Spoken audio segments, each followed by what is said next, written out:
अस्सलामुअलैकुम। आज हमारी FIA की 10वीं क्लास है। जो बच्चे मुझे सोशल मीडिया पर देख रहे हैं वो सोच रहे होंगे कि सर बाकी की क्लासेस कहाँ पर है, ये 10वीं क्लास है। तो एक्चुअल में ये हमारी पेड क्लासेस हैं जो कि हमारी वेबसाइट पर होती हैं। सबको शो नहीं होती, हम कोई एक आधी क्लास लीक कर देते हैं, जैसा कि आज ये वाली क्लास आपको देखने को मिल रही है।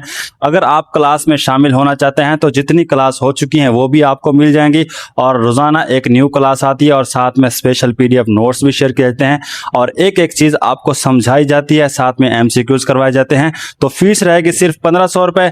आपने व्हाट्सएप पर रब्ता कर लेना है, व्हाट्सएप नंबर दिया गया है, वहां पर आके आप मजीद क्लास की डिटेल पूछ सकते हैं, हम आपको वहां पर बता देंगे। सिर्फ एक बार आपने 1500 देना है, उसके अलावा आपने 1 रुपया भी नहीं देना।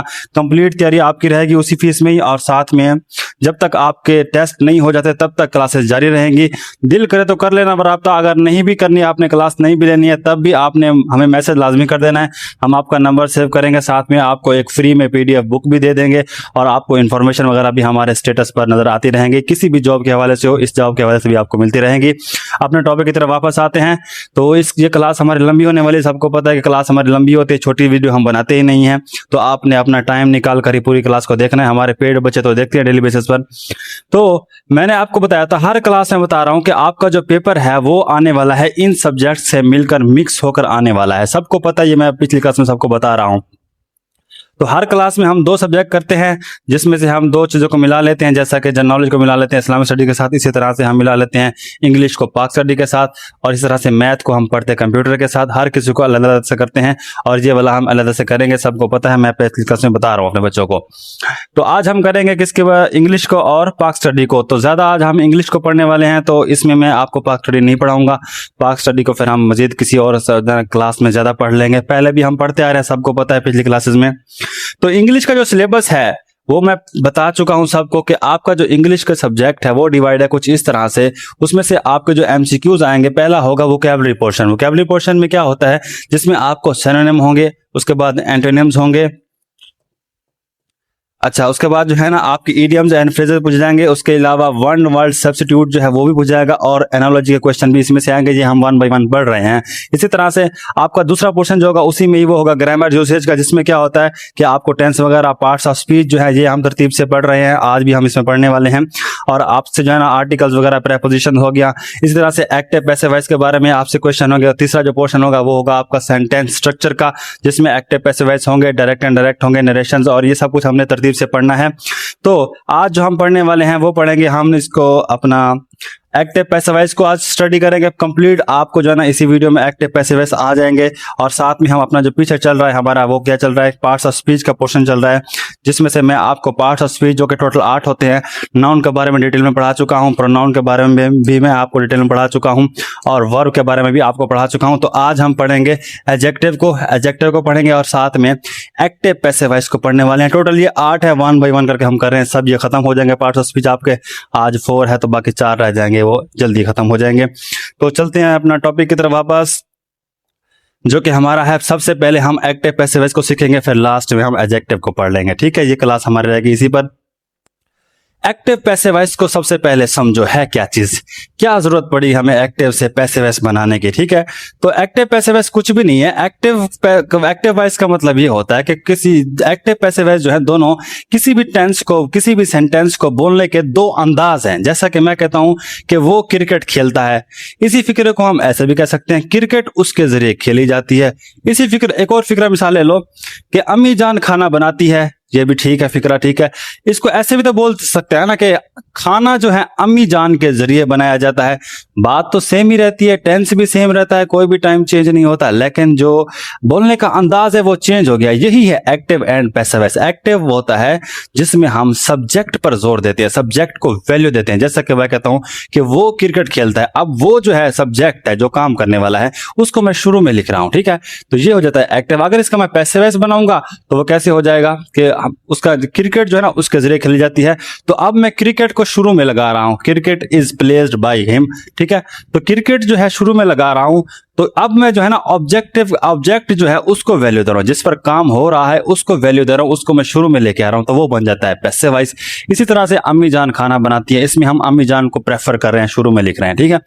अगर हम ऐसे लिखे खाना अम्मी जान के जरिए बना जा रहा है, अब जो काम करने वाली है बेचारी उसके बारे में कोई उनको फिक्र नहीं है, उसको आखिर में डाल रहे हैं, और जो शुरू में है खाने को लेकर है, खाना अम्मी जान के जरिए बनाया जा रहा है, तो ये हो जाता है पैसिव वॉइस। पैसिव वॉइस में ऑब्जेक्ट को वैल्यू दी जाती है, एक्टिव वॉइस में सब्जेक्ट को वैल्यू दी जाती है। अब आ जाओ फिक्रे की पहचान कैसे करनी है, फिर आपने उसको कन्वर्ट कैसे करना है।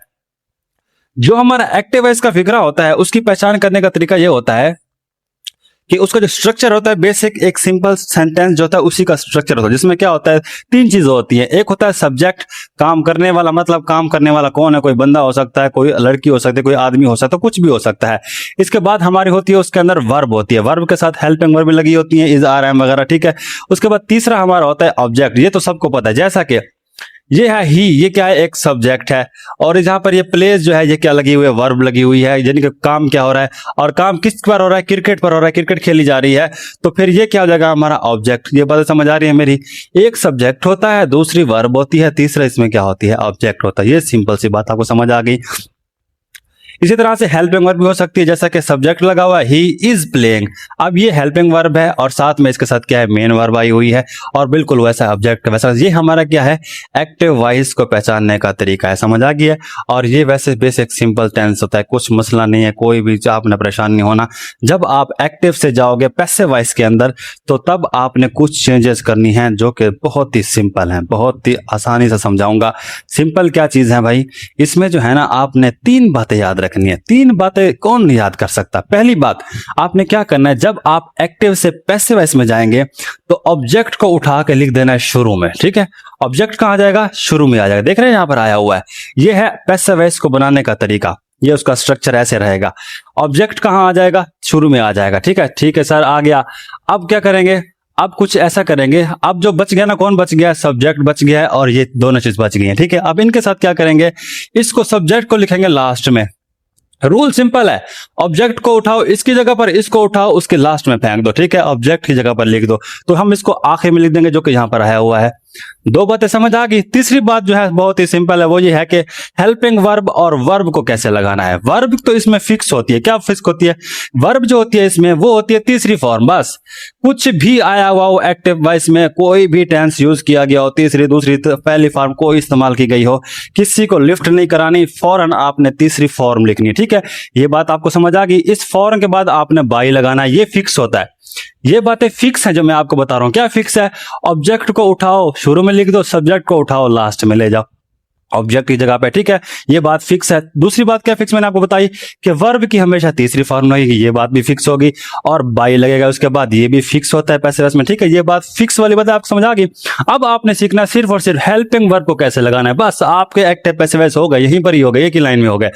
हेल्पिंग वर्ब आप सीख लो, जब आप हेल्पिंग वर्ब सीख लोगे तो आपकी game passive voice active voice की सारी एंड हो जाएगी यहां पर। अब हमने क्या सीखना है कि हेल्पिंग वर्ब कहां पे लगेगी। हेल्पिंग वर्ब लगेगी तो फॉर्म के साथ, जो भी हमारी मेन फॉर्म है उसी के साथ लगेगी, लेकिन इस हेल्पिंग वर्ब को लिखने का ही तरीका है, इसी के अंदर ही चेंजिंग होती है, बाकी कोई और चेंजिंग नहीं होती। फिक्स सिंपल चीजें, ऑब्जेक्ट यहां पर शुरू में, सब्जेक्ट आखिर में आ जाएगा, तीसरी फॉर्म वैसी की वैसी रहेगी, बाई यहां पर लगेगा। और हमने अब किसको सीखना है, एक बात सीखनी है हेल्पिंग वर्ब। एक बात तो आप सीख ही लोगे, मुझे इतना पता है, इतने ज़हीन भी हो, ठीक है। लेकिन एक बात यहां पर और देख लो, जो कि मैंने आपको बता दूं यहां पर शुरू में, ताकि आपको आगे गड़बड़ ना हो कोई। एक बात यहां पर ये देख लो कि जब आप आई को लेके जाओगे ना, एज अ ऑब्जेक्ट लेके जाओगे, लास्ट में लिखोगे इसको, ठीक है, तो आई फिर शुरू में एज अ ऑब्जेक्ट जो है ना मी बन जाता है। ये आपने फिक्स कर लेना है। जो हमारे पर्सनल प्रोनाउन होते हैं ना, आई, ही, शी, दे, वही, बस इतने काफी होते हैं, ठीक है। जब ये जाएगा ना लास्ट में उठ के जाएगा, जैसा कि आई को मैं उठा के अगर लास्ट में लेके जाऊंगा तो ये कुछ इस टाइप का हो जाएगा, तो यहां पर जब जाएगा तो मी बन जाएगा, ठीक है। जब ही उस साइड पे जाएगा, आखिर में जाएगा, इस जगह पे आएगा, तो ये क्या बन जाएगा, हिम बन जाएगा। तब हमने इसको ऐसे नहीं लिखना, क्योंकि ये एज अ ऑब्जेक्ट जा रहा है। शी होगा तो हर बन जाएगा, दे होगा तो देम बन जाएगा, वी होगा तो अस बन जाएगा। बस ये चार लफ्ज भी आप याद करना, एक्स्ट्रा लफ्ज आपको याद करवा रहा हूं। अब आ जाओ, जो हमने हेल्पिंग वर्ब सीखनी है कि सर हेल्पिंग वर्ब कैसे चेन आप लगानी है, यही मेन चीज तो सीखने की बात है। इसमें जो है ना कुछ इस टाइप से होता है। अगर आपके पास प्रेजेंट सिंपल टेंस हो जिसमें क्या होता है, सब्जेक्ट के साथ क्या होता है, पहली फॉर्म का इस्तेमाल होता है या एस या ई एस का इस्तेमाल होता है, ठीक है। तो ये हमारी क्या होती है, इसमें फर्स्ट फॉर्म का यूज होता है। अगर फर्स्ट फॉर्म का यूज हो तो आपने क्या करना है, इसको कन्वर्ट कर देना है किसके साथ, आपने इसको लेके जाना है अगले उसमें, जो कि क्या होता है, कंटिन्यूअस होता है, जिसमें हम क्या करते हैं, इज आर एम का इस्तेमाल करते हैं। वो आपने यहाँ पर लगानी है, इज आर एम आपने यहाँ पर लगानी है। तो ये आपका क्या हो जाएगा, कन्वर्ट करने का तरीका। पहली फॉर्म हो तो आप उसको इज आर एम उसकी जगह पे लगाएंगे। उसके बाद दूसरी फॉर्म, यहाँ पर अगर फिक्रे में आपके एक्टिव पैसिव वॉइस में इज आर एम आया हुआ हो तो ये मैं आपको हेल्पिंग वर्ब सिखा रहा हूँ, ठीक है। हेल्पिंग वर्ब सबको पता है किसे कहते हैं। ये हम जो है ना, इज आर एम अगर आया हुआ तो हमने क्या करना होता है, इज आर एम के साथ बीइंग लगा देना होता है, बस बीइंग का इजाफा कर देना होता है। इसी तरह से आपके पास प्रेजेंट परफेक्ट फिक्रे हो, जैसा कि जिसमें क्या होता है, हैज और हैव होता है, अगर ये आए हुए हों तो आपने इसके साथ बीन लगा देना है, हैज हैव को बीन लगा देना। ये आपको कन्वर्ट करने का तरीका बता रहा हूं, ठीक है। इसी तरह से अगर सिंपल पास्ट का फिक्र हो जिसमें क्या होती है, सेकंड फॉर्म का इस्तेमाल होता है, तो आपने क्या करना है, वहां पर वाज या वर लगा देना है और उसके बाद आपने तीसरी फॉर्म लगानी है, ठीक है। पास्ट कंटिन्यूस आपके पास आया हुआ हो, पहले से वाज वर आए हुए, तो आपने क्या करना होता है, उसके साथ इसके साथ भी बीइंग ही लगाना होता है, ठीक है। इसी तरह से पास्ट परफेक्ट आया हुआ तो हैड होता है इसके अंदर, तो आपने हैड के साथ क्या लगाना होता है, बीन लगाना होता है। इसी तरह से आपके पास फ्यूचर का फिक्र हो जिसमें विल शेल होता है, तो उसके साथ आपने बी लगाना होता है, ठीक है। ये तो हो गए वो वाले रूल्स जो कि लेजेंड्स याद करते हैं, बहुत ही हैवी पढ़े हुए, जिन्होंने बीएस प्रोग्राम किया हुआ है, एफएससी इंग्लिश के साथ की हुई है और पता नहीं क्या क्या किया हुआ है, ठीक है। ग्रेजुएटेड बच्चे हैं, तो मेरे जो लोकल बच्चे हैं, लोकल मटेरियल्स है, उनका क्या होगा, उन्हीं के लिए है ये वाले। कोई जरूरत नहीं है ये याद करने की कि प्रेजेंट का फिक्रा कौन सा है, पास्ट का कौन सा है, कंटिन्यूअस का कौन सा है, फ्यूचर का कौन सा है, क्यों याद करना है, नहीं याद करना, हमें जरूरत नहीं है इसको याद करने की। आपको एक और ट्रिक बताता हूं इसकी, ठीक है। कुछ जरूरत नहीं याद करने की, क्या करोगे, सिंपल, जब भी आप एक्टिव से पैसिव वॉइस में जा रहे हो, ठीक है, एक्टिव से पैसिव वॉइस में जा रहे हो, तो आपने जो आपका क्वेश्चन है ना उस पे गौर करना है। क्या गौर करना है, अगर उसमें आई हुई है फर्स्ट फॉर्म आई हुई है, क्या आई हुई है, फर्स्ट फॉर्म आई हुई है, या उसके साथ एस या ई एस का इजाफा है, या डू या डज है, ठीक है। तो अगर ये आई हुई है आपके पास तो आपने क्या करना है, चुप करके इसको खत्म कर देना है, आपने कन्वर्ट कर देना है इसको इज आर या एम, ये अपने हिसाब से लगेगा। मतलब अगर कोई सिंगल चीज होगी तो इज लगेगा, ठीक है, आई होगा तो एम लग जाएगा। अगर कोई प्लुरल चीज है जिसमें बहुत ज्यादा बंदे हो जाएंगे, जैसा कि दे आ जाए, तो यहाँ पर क्या लग जाएगा, आर लग जाएगा। इतना तो कर लोगे ना। क्या पहचान करोगे, पहला पहला काम आपने क्या करना है, आपने जो जब एक्टिव से पैसिव वॉइस में जाना है, एक तो आपको पता है कि हमने क्या लेके आना है, ऑब्जेक्ट को उठा के लेके आना है। आगे एमसीक्यूज करते हैं, घबराना नहीं, ठीक है। तो आपने शुरू में, उसके बाद आपने जब हेल्पिंग वर्ब की कन्वर्टिंग सीखनी है तो आपने पहचान करनी है कि वर्ब कौन सी यूज हो रही है। अगर आपके पास पहली फॉर्म है या एस या ई एस का इजाफा हुआ पड़ा है तो आपने उसको स्किप करके उसको कन्वर्ट कर देना है इज आर एम में। अपना जो हमारा सब्जेक्ट होगा उसी के हिसाब से हम यहाँ पर ये लगाएंगे इज आर एम। ये बात समझ आ जाएगी। उसके बाद अगर फिक्रे में ये चीज हो ही ना, यही आई हुई है डायरेक्ट, इज आया हुआ हो, आर आया हुआ हो, एम आया हुआ हो, वाज आया हुआ, वर हो, अब आपने कोई टेंस याद नहीं करना, कौन प्रेजेंट कंटिन्यूअस कौन पास्ट कंटिन्यूअस को याद करे, सिर्फ ये याद कर लो, ठीक है। इज आर एम वाज वार अगर ये आए हुए हों पहले से तो आप क्या करोगे बच्चों, इसके साथ आपने बीइंग लगा देना है, बस कुछ भी नहीं सीखना है आपने। कोई भी इनमें से आया हुआ हो ना, जब आप इसका पैसिव वॉइस बनाओगे तो आप क्या करोगे, साथ में प्लस बीइंग लगा देना, उसके साथ जोड़ देना उसको, ठीक है। इसी तरह से अगर आपके पास हैज आया हुआ हो, हैव आया हुआ हो, हैड आया हुआ हो, हैव हैज हैड आया हुआ हो, तो इसके साथ भी आपने क्या करना है, जब इसको आप पैसिव वॉइस बनाओगे साथ में इसके बीन जोड़ देना, बस कोई भी मुश्किल नहीं बातें बता रहा आपको मैं। इसी तरह से फ्यूचर में कुछ इस टाइप को सकता है, विल आया हुआ हो, शैल आया हुआ हो, और मॉडल वर्ब जैसा कि कैन है, वुड है, कुड है, मे है, मस्ट है, तो अगर ये आई हुई हो आपके पास क्वेश्चंस के अंदर तो आपने क्या करना है, इसके साथ सिर्फ बी जोड़ देना है, सिर्फ बी। कोई बातें मुश्किल बताइए आपको। फर्स्ट फॉर्म हो तो क्या कर दो, इज आर एम का यूज कर दो, ठीक है। अगर ये इज आर एम वाज वार पहले से आए हुए हो, इनके साथ क्या कर दो, बीइंग जोड़ दो। अगर हैज हैव हैड आया हुआ हो तो इनके साथ बीन जोड़ दो। अगर will shell can could would ये जो आए हुए हैं तो आपने क्या करना है, बी जोड़ देना है। ये तो याद रहेगा ना आपको, टेंस याद नहीं रहेगा, ये तो याद रहेगा ना, ये आपको याद रहेगा, मुझे कंफर्म है। आगे चलते हैं नेक्स्ट। अब आ जाते हैं थोड़ा सा क्वेश्चन की तरफ डायरेक्ट। अब हम क्वेश्चन करेंगे। यहां पर मैं आपको जो नेगेटिव टेंस हैं और इंटेरोगेटिव टेंस है वो इस क्लास में नहीं पढ़ाऊंगा, क्योंकि सब कुछ एक साथ पढ़ा दूंगा तो आप कंफ्यूज हो जाओगे। तो हमारा पार्ट 2 भी आएगा इसका, जिसमें हम इंटेरोगेटिव टेंस जो होंगे और उसके बाद जो हमारे नेगेटिव टेंस होंगे वो हम करेंगे, ठीक है। आज जो है हम सिर्फ पॉजिटिव फिक्र करने वाले हैं, सब टेंस के करने वाले हैं, सब के सब यहाँ पे करेंगे। तो आपकी हेल्प के लिए मैंने यहाँ पर आंसर भी लिख दिया। जब मैं आपको पीडीएफ शेयर करूंगा अपने बच्चों को तो वो आंसर यहाँ से देख लेंगे प्रैक्टिस के तौर पर। तो अब आ जाते हैं कि हमने बनाना कैसे। ये हमारे पास एक क्या है, एक्टिव वॉइस का फिक्र है, ठीक है, क्योंकि इसमें बाय भी नहीं लगा हुआ है। आपको पता है बाय जिसमें होता है वो पैसिव वॉइस होता है ऑलमोस्ट। अच्छा, अब हमने इसको बनाना है कि इसमें पैसिव वॉइस में लेके जाना है, तो बहुत ही आसान है इसको लेके जाना। पहले पहले मैंने आपको रूल क्या बताया था कि जो आपका ऑब्जेक्ट आया हुआ ना उसको उठा के आपने कहाँ लिख देना है, शुरू में लिख देना है। ये तो लिख लोगे ना, आप सब लिख लोगे, मुझे पता है।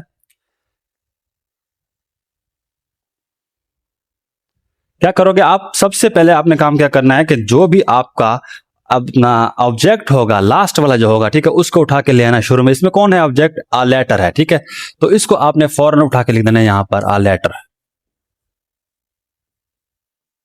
पहली बात कंफर्म होगी, ठीक है। अब उसके बाद इसको तो हमने लास्ट में लिखना है, सबको पता है, इसको आप छोड़ दो सब्जेक्ट को, ठीक है। अब आपने देखना यह है कि आपने वर्ब और हेल्पिंग वर्ब कौन सी लगानी है। तो उसकी पहचान कैसे होगी, मैंने बताया था फिक्रे में। देखो कौन सी फॉर्म यूज हो रही है, क्या इसमें कोई हेल्पिंग वर्ब यूज हो रही है? हेल्पिंग वर्ब तो इसमें है ही नहीं, कोई भी इज, आर, एम, वाज, वर वगैरह कोई भी नहीं, हेल्पिंग वर्ब कोई भी नहीं है। तो डायरेक्ट वर्ब है। डायरेक्ट वर्ब होगी तो वो 100% होगा, या तो पहली फॉर्म होगी या तो वो सेकंड फॉर्म होगी, ठीक है। अब पहली फॉर्म क्या होगी, यहां पर राइट्स है ना यहां पर, ठीक है। अब देखो इसको, ये है राइट, तो आपने क्या करना है, देखना है कि ये पहली फॉर्म है, क्योंकि राइट के बाद ये है ना, इसके बाद एस का इजाफा हुआ पड़ा है यहाँ पर।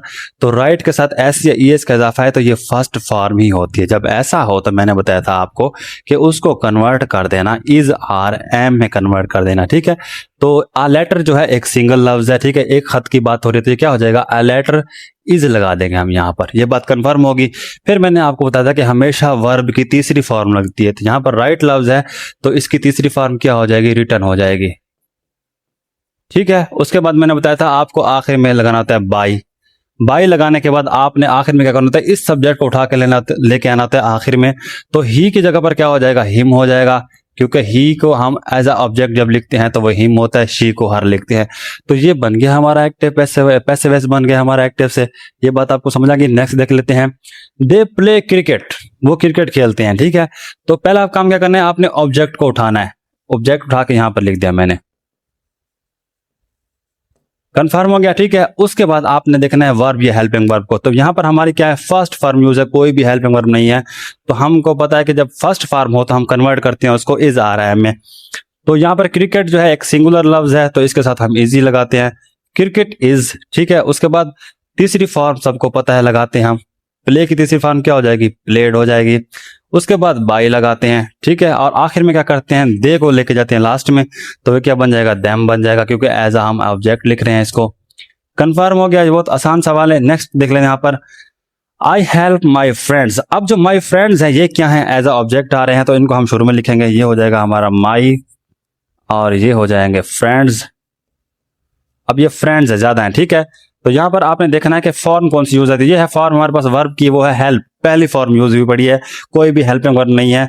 तो पहली फॉर्म हो तो क्या करना है, इज आर एम में कन्वर्ट कर देना है। यहां पर है फ्रेंड्स, फ्रेंड्स जमा होता है, तो यहां पर आर लगाना है, अब इज नहीं लगाना। माई फ्रेंड्स आर, ठीक है। उसके बाद तीसरी फॉर्म लगाते हैं जो कि है हेल्प्ड। हेल्प की तीसरी फॉर्म क्या हो जाएगी, हेल्प्ड हो जाएगी। उसके बाद लगाते हैं बाई। अच्छा, उसके बाद जो है ना, बाई के बाद आपने क्या करना है, यहाँ पर इसको लेके आना है। तो आई की जगह पर क्या लिखते हैं, हम हमेशा मी लिखते हैं, क्योंकि आपको पता है कि हम इसको एज अ ऑब्जेक्ट मी लिखते हैं। तो ये हो जाएगा my friends are help by मी।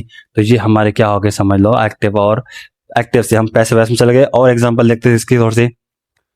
एक और बात मैंने आपको नहीं बताई, शायद पीछे यहाँ पे लिखी नहीं है, कि अगर आपके पास सेकंड फॉर्म आई हुई है ना, जैसे कि यहाँ पर मैं बताया आपको फर्स्ट फॉर्म हो तो ये लगाना है। अगर आपके पास क्या आई हुई है, सेकंड फॉर्म आई हुई पहले से क्वेश्चन के अंदर, और हेल्पिंग वर्ब कोई भी ना हो, तो आपने इसको कन्वर्ट कर देना है वाज और वर में, ठीक है। सेकंड फॉर्म हो तो आपने इसको वाज और वर में कन्वर्ट कर देना। ये हम आगे क्वेश्चन में कर लेंगे इंशाल्लाह। उसके बाद है जी नेक्स्ट हमारे पास, he is driving a car, कि वो कार ड्राइव कर रहा है, ठीक है। देख लेते हैं इसको भी। अब देखो सबसे पहला रूल क्या है, आपने ऑब्जेक्ट उठाना है शुरू में, जो कि है क्या, अ कार। उसके बाद आपने फिर देखना है, पहचान करने कौन सा हेल्पिंग वर्ब, कौन सी वर्ब यूज हो रही है। तो देखो यहाँ पर इज ड्राइविंग, क्या हो रहा है, इज ड्राइविंग, तो यहाँ पर हेल्पिंग वर्ब का यूज हो। और मैंने आपको बताया था is are am was were हो तो इनके साथ क्या जोड़ना होता है, बीइंग जोड़ना होता है। बस आप क्या करोगे, आकार इज, ठीक है, साथ में बीइंग लगा दोगे, बीइंग, ठीक है, ये कंफर्म हो गया। तीसरी फॉर्म हमेशा लगाते हैं ड्राइविंग की, ड्राइव की तीसरी फॉर्म क्या होती है, ड्राइवन होती है। उसके बाद बाय लगाना है यहाँ पर आपने, और आखिर में हमने क्या करना होता है, इसको लिखना होता है सब्जेक्ट को एज एन ऑब्जेक्ट, तो बाय ही की जगह पर क्या हो जाएगा, हिम हो जाएगा। था कोई मुश्किल नहीं है। नेक्स्ट देखते हैं। अच्छा, नेक्स्ट हमारे पास क्वेश्चन है, they are watching a movie, कि वो एक मूवी देख रहे हैं, ठीक है। तो क्या करेंगे हम, सबसे पहले काम ऑब्जेक्ट को लेके आएंगे शुरू में, तो ये क्या हो जाएगा हमारे पास, आ मूवी, मूवी हो जाएगा स्टार्ट में, ठीक है। अब हमारे पास वर्ब देखने कौन सी यूज हो रही है, आर के साथ इस्तेमाल हो रहा है, ठीक है ना, वर्ब का। तो आर हो तो हम क्या करते हैं, बीइंग लगाते हैं, आप सबको पता है। लेकिन यहाँ पर आपने आर नहीं लगाना। आप क्यों नहीं लगाना, क्योंकि पीछे जो है ना लिखा हुआ है आ मूवी। आ मूवी जो है एक सिंगुलर वर्ड है, एक वाहिद अल्फाज, एक वाहिद लफ्ज में से है, इसी वजह से आपने यहाँ पर आर नहीं लगाना। आर हमेशा जमा के साथ लगता है, तो आर को हम चेंज करेंगे इज के साथ, ये हम कर सकते हैं। आर इज, आर एम के साथ हम इनको चेंजिंग कर सकते हैं अपने सब्जेक्ट के हिसाब से, ठीक है। आ मूवी इज, उसके बाद क्या करते हैं हम, इज के साथ क्या लगाते हैं, आप सबको पता है, बीइंग लगाया जाता है, ये तो कंफर्म होता है ना सबको। उसके बाद क्या करना है, आपने यहाँ पर लगाना है तीसरी फॉर्म क्या होती है, वॉच की तीसरी फॉर्म होती है वॉच्ड, ठीक है। उसके बाद लगाते हैं हम यहाँ पर बाई, और आखिर में लेके जाते हैं इसको, तो दे की जगह पर क्या लग जाएगा, देम लग जाएगा। एज एन ऑब्जेक्ट आएगा तो ये क्या हो जाएगा, दे, ये देम हो जाएगा, ठीक है। तो ये हमारा क्या हो जाएगा आंसर। नेक्स्ट देखते हैं, वी आर लर्निंग इंग्लिश, कि हम इंग्लिश लर्न कर रहे हैं, सीख रहे हैं। देखते हैं कैसे सीख रहे हैं। इंग्लिश को हम लेके आएंगे स्टार्ट में, क्योंकि ये क्या है, एज एन ऑब्जेक्ट है, ये स्टार्ट में आ गया, ठीक है। उसके बाद अब आपने पहचान करनी है वर्ब कौन सी है, तो ये है आर लर्निंग, तो इज आर एम का इस्तेमाल है, मतलब बीइंग लगाएंगे हम। और इंग्लिश जो है एक क्या है, एक सिंगुलर सब, उसका नाम है, सिंगुलर वर्ड है, तो यहाँ पर आर नहीं लगाना, आपने इज लगाना है, ठीक है। इंग्लिश इज, फिर आपको पता है कि आर इज हो, एम आर इज हो, तो आपने क्या लगाना होता है, साथ में बीइंग लगाना होता है। इंग्लिश इज बीइंग, ठीक है। उसके बाद तीसरी फॉर्म क्या लगेगी यहाँ पर, लर्न की, ये बन जाएगी लर्नड, ठीक है। उसके बाद यहाँ पर लग जाएगा बाय, और वही की जगह पे आपको पता है हम क्या लगाते हैं, आस लगाते हैं।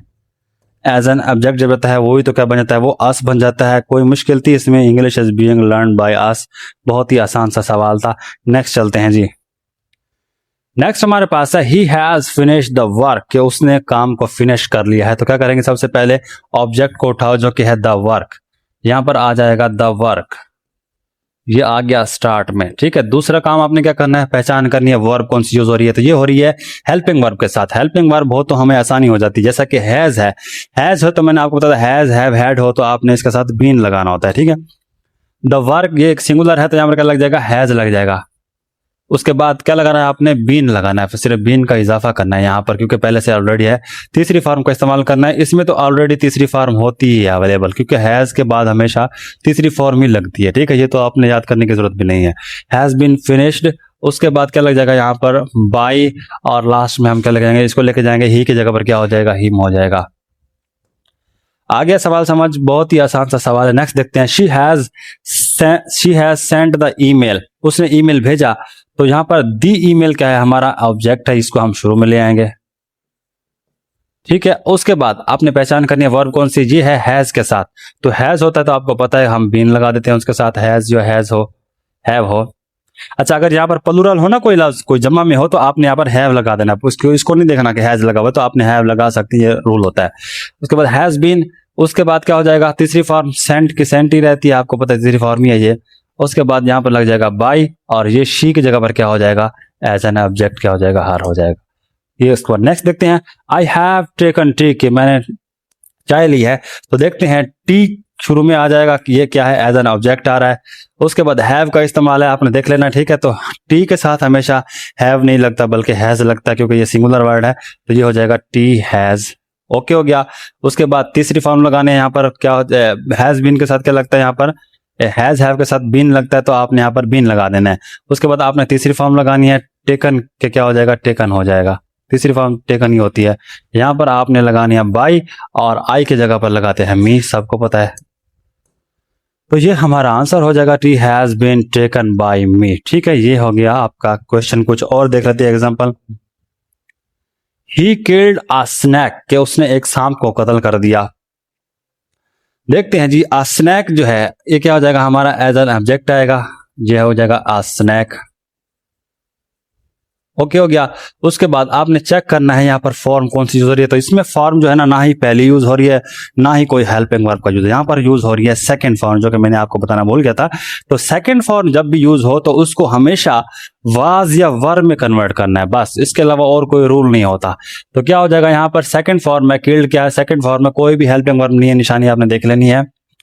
अ स्नैक, उसके बाद यहाँ पर क्या लगेगा, अब वाज लगेगा या वर लगेगा। वर लगता है हमेशा जब कोई प्लुरल चीजें हों, जमा की चीजें हों, और वाज लगता है हमेशा सिंगल के साथ। तो आ स्नैक एक सिंगल है, एक सांप की बात हो रही है, तो यहाँ पर क्या लग जाएगा, वाज। ठीक है, बस उसके बाद और कुछ नहीं करना। उसके बाद तीसरी फॉर्म लिखनी है, किल्ड की तीसरी फॉर्म किल्ड ही होती है, ठीक है, किल की। उसके बाद लगाना है बाई, और आखिर में लगा देना है इसके ऑब्जेक्ट को, जो कि हमारा एज एन ऑब्जेक्ट हो जाएगा, ही को हिम हो जाएगा। ठीक है, तो यही हमारा क्या रहेगा, आंसर। ये आंसर लिखे हुए हैं, परेशान नहीं होना, सबके मैंने लिखे हुए हैं, आप प्रैक्टिस कर देख लेना। उसके बाद शी बोट आ पेन, उसने एक पेन खरीदा। तो यहां पर क्या हो जाएगा जी, इसको देख लेते हैं। ये हमारा ऑब्जेक्ट है, तो ये हो जाएगा हमारा आ पेन। ओके, उसके बाद यहां पर क्या पहचान किया आपने कि यहां पर तो सेकंड फॉर्म का यूज हो रहा है। सेकंड फॉर्म का यूज हो तो वाज या वर का इस्तेमाल करते हैं। आ पेन है तो एक पेन की बात हो रही है, तो यहां पर क्या लग जाएगा, वाज लग जाएगा। उसके बाद आ पेन, उसके बाद क्या लगेगा, तीसरी फॉर्म लगेगी, जो कि क्या होती है, बोट होती है। उसके बाद क्या लगता है जी, आखिर में आपने बाई के साथ क्या लगाना था, फिर उसके ऑब्जेक्ट को, जो कि ये रहेगा एज अ सब्जेक्ट जो होता है। तो यहाँ पर क्या हो जाएगा, शी की जगह पर लग जाएगा हार। बहुत ही सिंपल सवाल है। ठीक है, नेक्स्ट चलते हैं। She was making a T, कि वो चाय बना रही थी। तो हम क्या करेंगे, इसको एज अ ऑब्जेक्ट लेके आएंगे, ये हो जाएगा ऑब्जेक्ट, स्टार्ट में आ जाएगा, टी हो गया। उसके बाद पहचान करने क्या लिखा हुआ, यहाँ पर वाज और का इस्तेमाल है। वाज या वर का इस्तेमाल हो तो मैंने आपको बताया था, is are am was were हो तो साथ में बीइंग जोड़ देना उसके। तो यहाँ पर क्या बनेगा, टी वाज बीइंग। ठीक है, तीसरी फॉर्म मेक की तीसरी फॉर्म क्या होती है, मेड। तीसरी फॉर्म इसकी हो जाएगी मेड। उसके बाद आपने यहाँ पर लगाना है बाय, और उसके बाद यहाँ पर क्या लग जाएगा, शी की जगह पर लग जाएगा हर।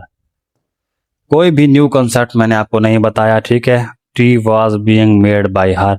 उसके बाद नेक्स्ट है दे वर प्लेइंग फुटबॉल। अब इसको बना लेते हैं, ये है हमारे पास फुटबॉल, तो फुटबॉल आ जाएगा यहाँ पर स्टार्ट में, क्योंकि ये क्या है, ऑब्जेक्ट है। उसके बाद जो है ना वर का इस्तेमाल है यहाँ पर, तो आपको समझ आना चाहिए कि जब ये होता है तो हम इसके साथ बीइंग लगाते हैं। तो फुटबॉल एक सिंगल वर्ड है, यहाँ पर हमने वाज लगाना है, वर नहीं लगाना, क्योंकि ये सिंगल वर्ड है। फुटबॉल वाज, उसके बाद क्या हो जाएगा, बीइंग हो जाएगा। अच्छा, तीसरी फॉर्म लगानी है, प्ले की तीसरी फॉर्म क्या होती है, प्लेड होती है। उसके बाद बाय लगाना है, आखिर में आपने इसको लगा देना, जो कि देख के क्या हो जाएगा, देम हो जाएगा।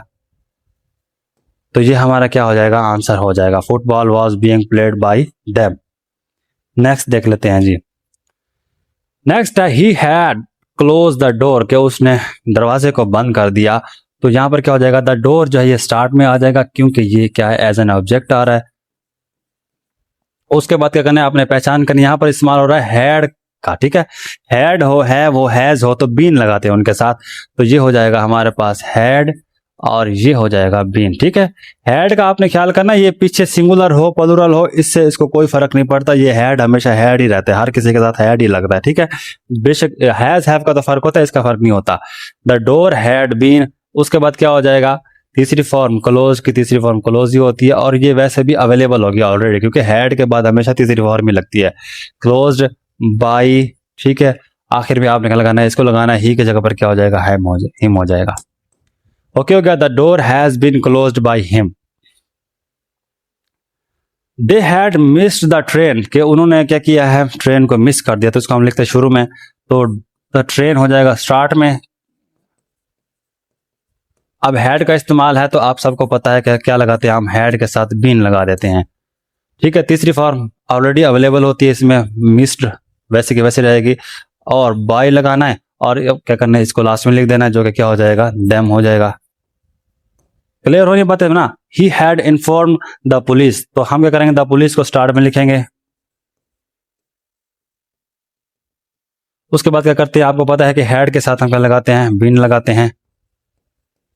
ओके हो गया। उसके बाद तीसरी फॉर्म लगानी यहां पर, जो कि क्या हो जाएगी, इन्फॉर्म की इन्फॉर्म्ड ही होती है।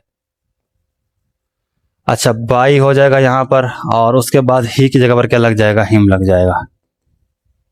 बस ये हम सब सेंटेंस के कर रहे हैं, कोई भी टेंस यहाँ पे छूट नहीं रहा है, आपका टेंस जो भी है। अब वजह थोड़ा सा फ्यूचर ही कर लेते हैं। ही विल टेल अ लाई, के वो झूठ बोलेगा। अ लाई हम शुरू में ले आएंगे क्योंकि ये क्या है, ऑब्जेक्ट है। अ लाई, उसके बाद यहाँ पर विल है, विल हो, शेल हो, मे हो, कुड हो, कैन हो, सब के साथ बी लगाना होता है, ठीक है। तो ये क्या हो जाएगा, अ लाई विल बी, ठीक है। उसके बाद तीसरी फॉर्म आपने लगानी है, बी का इजाफा यहाँ पर किया है, तो ये क्या हो जाएगा, टेल की तीसरी फॉर्म क्या होती है, टोल्ड होती है, और ये हो जाएगा बाई, और ही को आपने यहाँ पर लिख देना लास्ट में, तो ये हो जाएगा आपका हिम हो जाएगा, ठीक है। सिंपल सा बात है। शी विल सॉल्व द सम, कि वो जो है जमा का जो सवाल है उसको हल कर लेगी सम को, तो हम स्टार्ट में लेंगे द सम, ठीक है। अब विल का इस्तेमाल है, आप सबको पता है, विल के साथ हम क्या करते हैं, सिर्फ और सिर्फ बी लगा देते हैं। द सम विल बी, तीसरी फॉर्म लगाएंगे, सोल्व की क्या बनती है यहाँ पर, सोल्ड बनती है, बाई लगा देंगे, और ये शी जो है इसकी जगह पर हम क्या लगा देंगे, हर लगा देंगे। नेक्स्ट चलते हैं, we will celebrate your birthday, के हम तुम्हारी बर्थडे मनाएंगे, तो यहाँ पर क्या होगा, योर बर्थडे, ठीक है। ये हमारा एज एन ऑब्जेक्ट आ रहा है, तो ये क्या हो जाएगा, योर, उसके बाद बर्थडे, ओके हो गया। विल का इस्तेमाल है, तो आपको पता है कि विल के साथ हम क्या लगाते हैं, बी लगाते हैं, और तीसरी फॉर्म लगाएंगे सेलिब्रेट की, क्या हो जाएगी, सेलिब्रेटेड हो जाएगी, सेलिब्रेटेड बाय, और वी की जगह पे क्या लगाते हैं, आपको पता है, अस लगाते हैं, बाय अस, बस। Your birthday will be celebrated by us.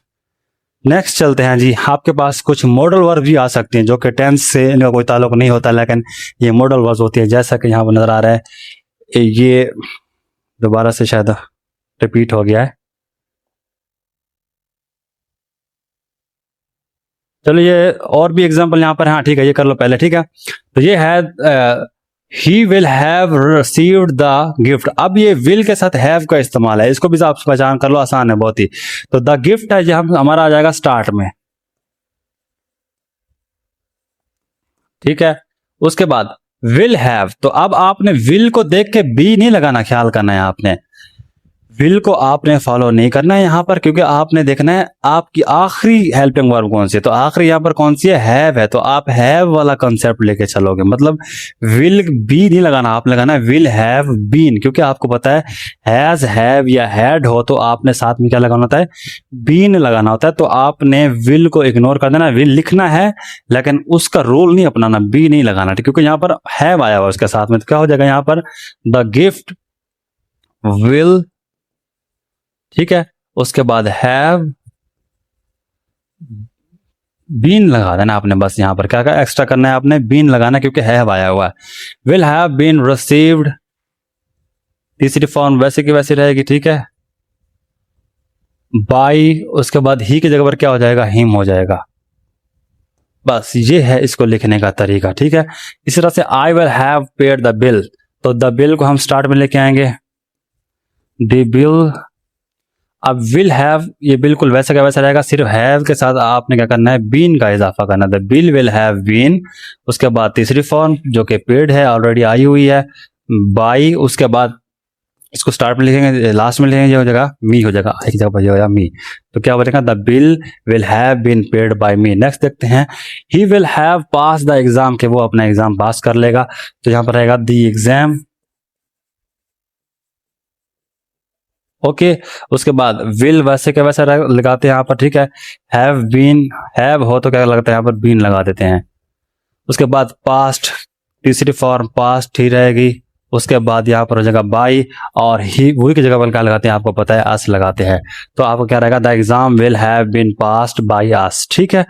तो ये आपका यहाँ पर आंसर रहेगा। नेक्स्ट चल लेते हैं थोड़ा सा मॉडल वर्ब की तरफ। ये है जी, he can lift this box, तो कैन हो, कुड हो, वुड हो, ये सारी चीजें होती हैं मॉडल वर्ब होती हैं, मस्ट हो, तो इनके साथ भी आपने बी का इजाफा करना होता है, जैसा कि दिस बॉक्स को हम स्टार्ट में लेके आएंगे, ओके।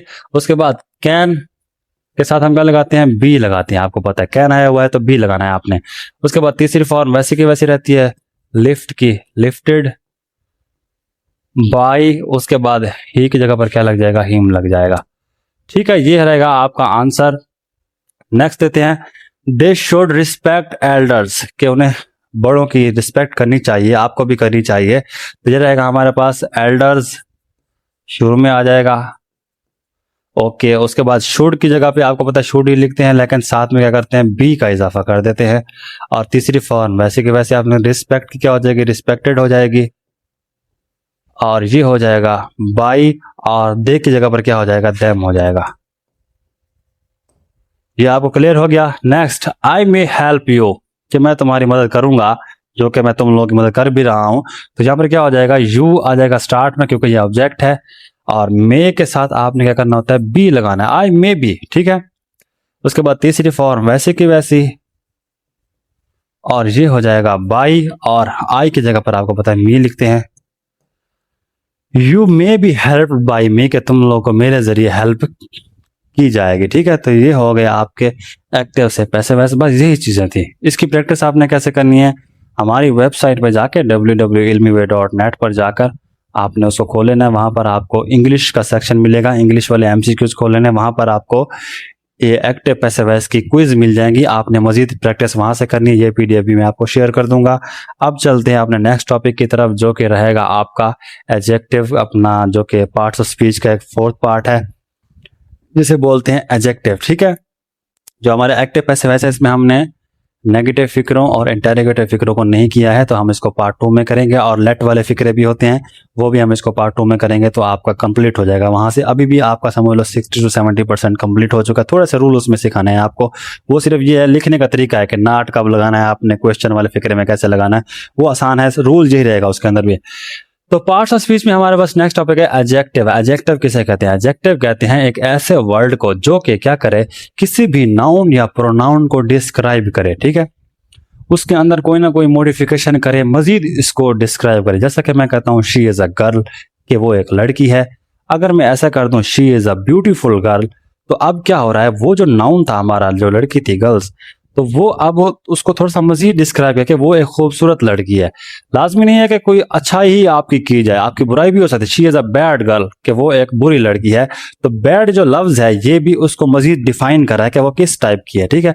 इसी तरह से आदमी का भी हो सकता है, बॉयज का भी हो सकता है। कोई बंदा वाइट कलर का है तो हम उसे कह सकते हैं कि उसका कलर जो है ना, स्किन का कलर वाइट है, तो वाइट जो है ना उसको एक्सप्लेन कर रहा है। वो कोई ब्लैक कलर का है तो वो जो है ना उसको हम कह देंगे ब्लैक कलर का। किसी का ड्रेस है, किसी का ब्लैक कलर का है, किसी का व्हाइट कलर का है। तो ये भी जितने भी नाउन या प्रोनाउन होंगे ना, ऐसे वर्ड जो कि उनको मजीद डिफाइन करेंगे, डिस्क्राइब करेंगे, या उनके अंदर क्या करेंगे, कुछ ना कुछ मॉडिफिकेशन, कोई ना कोई मीनिंग उसमें ऐड करेंगे, तो वो होते हैं एडजेक्टिव हमारे टेंस में, ठीक है। जैसा कि आपको नजर आ रही है यहाँ पर, एडजेक्टिव कई टाइप की हो सकती हैं। क्या करते हैं, डिस्क्राइब करते हैं किसी भी चीज की आइडेंटिटी, मतलब वो किस टाइप का है। उसके बाद किसी चीज की क्वांटिटी, मतलब क्या हुआ कि वो कितनी मिकदार में है। या इस तरह से आपकी क्वालिटी भी बयान की, जैसा कि यहाँ पर टाइप्स कुछ लिखी गई यहाँ पर, ये है एडजेक्टिव ऑफ क्वालिटी। क्वालिटी से मुराद क्या हुआ, किसी की क्वालिटी हो सकती है, जैसा कि यहाँ पर है ना, अ ब्रेव सोल्जर। अब ब्रेव एक तो सोल्जर है, ठीक है, ये नाउन है। अब ब्रेव जो है ना, इसकी क्वालिटी बता रहा है कि ये बहुत ही बहादुर है, तो ये ब्रेव जो है ये क्या हो जाएगा, आपका एडजेक्टिव हो जाएगा। बात समझ आ गई है।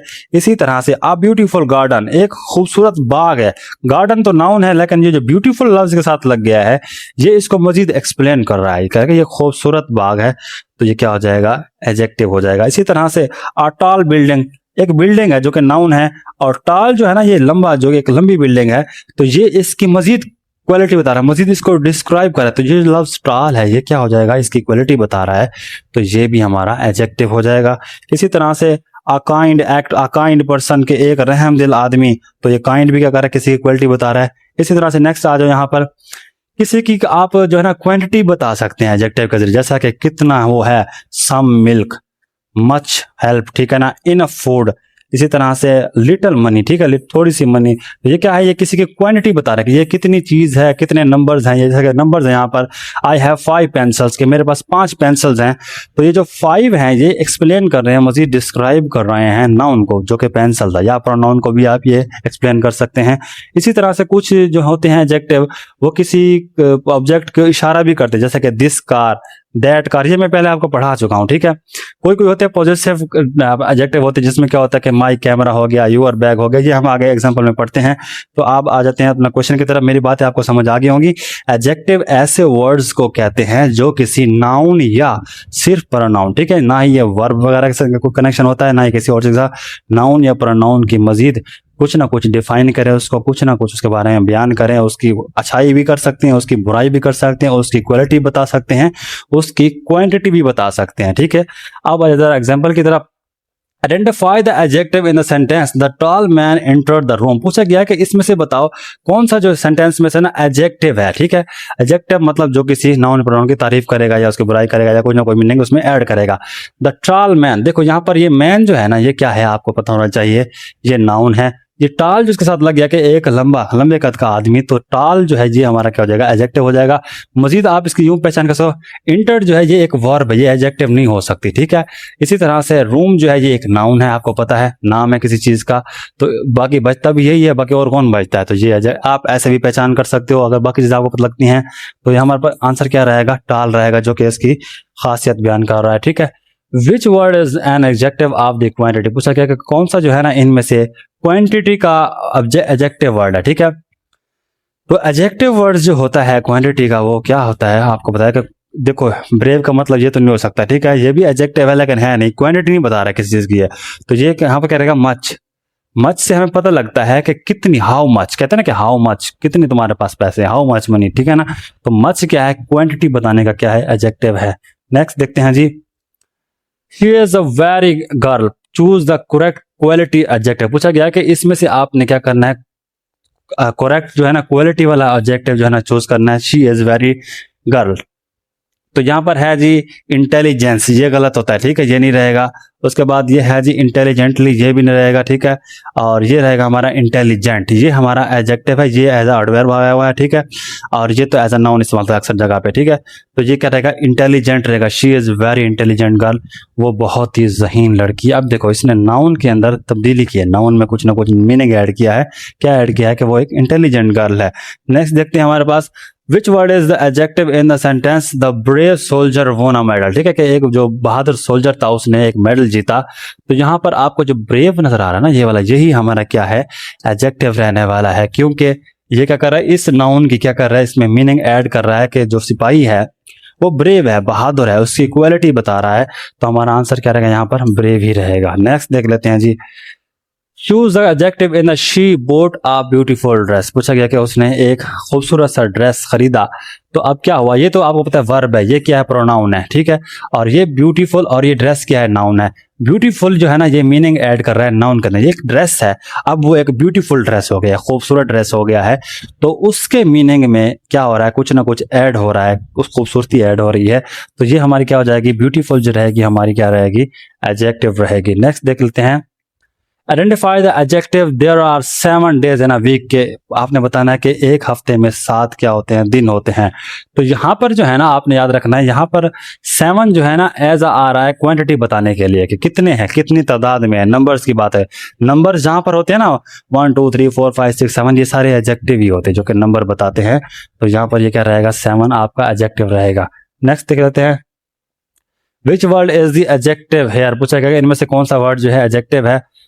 The heavy rain stop the match, heavy rain ने क्या किया, बहुत ज्यादा बारिश और जिसने मैच को स्टॉप कर दिया। तो इसमें जो है ना हैवी जो है ये एडजेक्टिव है, क्योंकि ये रेन जो है ये एक नाउन है, बारिश की, बारिश को कहते हैं, नाम को कहते हैं, ठीक है। तो इसके साथ ये हैवी जुड़ गया, हैवी से मतलब बहुत ज्यादा तेज बारिश हो रही है। तो हैवी हमारा क्या रहेगा यहाँ पर, एडजेक्टिव रहेगा। इसको आप और तरीके से कैसे पहचान कर सकते हैं, इसको देख लिया करो, ये स्टॉप वर्ब है, ये क्या है आपको पता है, नाउन है, और ये भी जो ना दी तो वैसे लगा हुआ, ठीक है। तो द हैवी यहाँ पर आखिर में यही बचता है। नेक्स्ट देख लेते हैं जी, find the adjective he is kind person, के वो एक बहुत ही काइंड बंदा है, नहम दिल बंदा है। तो यहाँ पर क्या रहेगा, काइंड ही रहेगा, ठीक है, क्योंकि एक तो सिंपल बंदा है, उसके मीनिंग में ऐड हो गया कि अब वो कौन सा बंदा है, काइंड बंदा है, रहम दिल बंदा है। Next, identify the adjective I saw a large elephant at the zoo, मैंने एक बहुत बड़ा एलिफेंट देखा ज़ू में। तो यहाँ पर जो एलिफेंट के साथ वर्ड जुड़ा हुआ है आ लार्ज, जो कि उसकी बता रहा है कि वो कितना है, क्वालिटी बता रहा है कि बड़ा है, ठीक है ना। तो यहाँ पर क्या रहेगा, यहाँ पर लार्ज जो है क्या रहेगा, इसकी एडजेक्टिव रहेगी, क्योंकि ये उसके साइज को बता रहा है। साइज हो, कलर्स हो, ठीक है ना, वो सब एडजेक्टिव ही बताती हैं। कौन सा किस कलर का है, कोई बंदा हो, कोई चीज हो, किस कलर की है। विच word is the adjective, it was a sunny day. ये एक बहुत ही मतलब सनी डे है, धूप वाला दिन है, तो सनी। और ये डे क्या है, हमारा नाउन है, तो सनी जो है ना ये इसकी एडजेक्टिव है, क्योंकि ये इसकी खासियत बता रहा है कौन सा दिन है। तो यहाँ पर आंसर क्या रहेगा, सनी रहेगा। ये एज एन एडजेक्टिव यूज हो रहा है। तो ये हमारी कुछ एमसीक्यूज थी प्रैक्टिस के लिए, इतनी आपको काफ़ी है। मजीद जब हम इसके कंसेप्ट क्लियर कर लेंगे सब जो हम पढ़ रहे हैं पीछे से, जैसे ही हमारे एंड हो जाएंगे तो फिर हम अपना स्टार्ट करेंगे 1000 प्लस एमसीक्यूज, जो कि इसी की रहेंगी मोस्ट इंपॉर्टेंट। वो सिर्फ एमसीक्यूज होंगी क्योंकि मैं सारे कंसेप्ट आपको सिखा चुका हूँगा, आपको समझाना नहीं होगा अलग अलग से। तो हम उसके एमसीक्यूज करेंगे और उस एमसीक्यूज में मैं आपको फिर साथ साथ समझाता हूँगा और आपको समझ भी लगती आएगी। तो मिलते हैं नेक्स्ट वीडियो में। अल्लाह हाफिज़।